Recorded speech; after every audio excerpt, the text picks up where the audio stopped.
The most important thing going on right now is going on in Russia and Ukraine. Yep. Anybody that doesn't understand that's going to be surprised. Russian Deputy Foreign Minister Sergei Ryabkov said yesterday the United States could face fatal consequences for allowing Ukraine to use American weapons to strike targets on Russian soil. He was responding to statements from U.S. officials on Friday that President Biden reportedly granted Ukraine permission to hit targets in Russia with weapons provided by the United States under certain situations. More specifically, the Ukrainians were cleared to hit positions in Russia, launching devastating artillery and missile attacks against the border city of Kharkiv. We got to stop this. I don't know. I mean, there's nobody protesting. It's like nobody sees what this is, man. This is huge. This changes the whole country forever, just like World War II did. And we are not the same country that we were in the 1930s. There is no arsenal of democracy left. Well, and what's the number one and two resources you need to fight a war? If you're going to fight a war, like, let's have the conversation. Fuel and steel. Right. Well, I think it's money and people. Oh, yeah, of course. Money. Yeah. I was thinking natural resources. Yeah, natural resources. Industrial. But yeah, I mean, we've got the people. Right. We've got people, but how many people are going to go serve? Well, you don't give them the question. You don't give them the choice. But that's what I mean. It's going to be people are going to get conscripted or drafted or whatnot. This is going to happen. Yeah. I mean, the idea that we're just not going to do it, take that out of your head. Right. That's going to, they're going to figure out a way. I don't think, I mean, it's possible that we won't win it.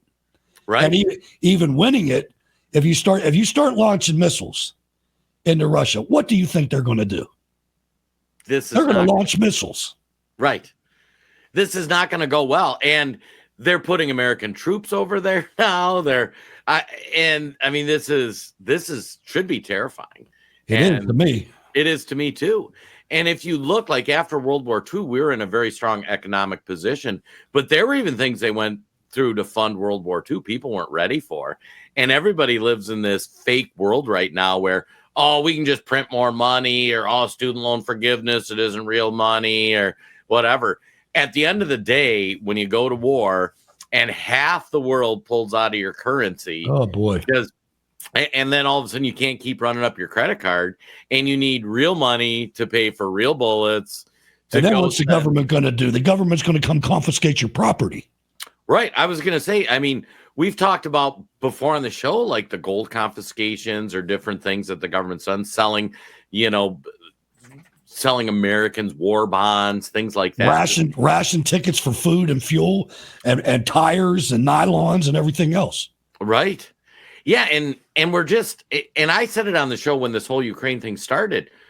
If we're going to get involved and we're going to be the bankroll for this, we need to put a resolution on the floor of Congress. Let's just declare war against Russia or not.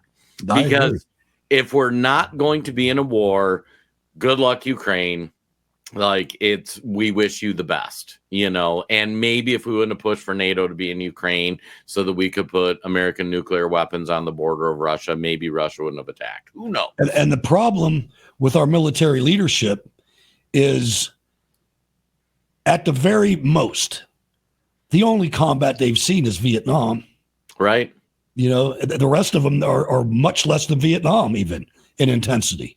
Yep. That's not what this is. This is real, man. This is everybody dies. Yeah. And I mean, this is all the stuff that they said Trump's going to do. Oh, when Trump gets elected, we're going to be in World War III. And I mean, we've got World War III brewing both in Europe and in the Middle East now. And in the South China Sea. And the South China Sea. And oh, by the way, the bad guys in all those, they have an alliance. And that's an alliance where they're actually working together. They're working for common good. Our alliances, they're just looking for us to give them money, and they're not supporting. It's a big gay Soviet Union is what we are. Oh, my God. Speaking of which. Because England's just as gay as we are, and Spain and Italy are the same. Right. And don't even talk about France, the Islamic Republic of France. Oh, my gosh. Well, that'll be interesting too if when this kicks off and half of Europe has been taken over by the Muslims, like what side do they? Hey, we're next. I mean, look at Minneapolis. Right. I look at Akron, Ohio. I mean, it's spreading, and we're letting it spread. We're damn fools. Mike Lindell here, and like you, I see our country being destroyed daily. We face massive economic issues, and I can tell you from firsthand experience, there are people in power who threaten the values that have made our country great. Well, I've been a believer in gold and silver for a long time, and I've searched for years for a partner that shares my values. Well, Genesis Gold Group showed me how easy it is to protect your IRA, 401k, or your retirement with gold and silver. Their faith-driven approach to service and stewardship is one that stands out from the rest. To get your free definitive gold guide and get started learning more about investing in gold and protecting your retirement from uncertain times, visit rvmgold.com now. Fill out the basic contact form and a member of the team will be in touch. Again, that's rvmgold.com or call 855-625-7760.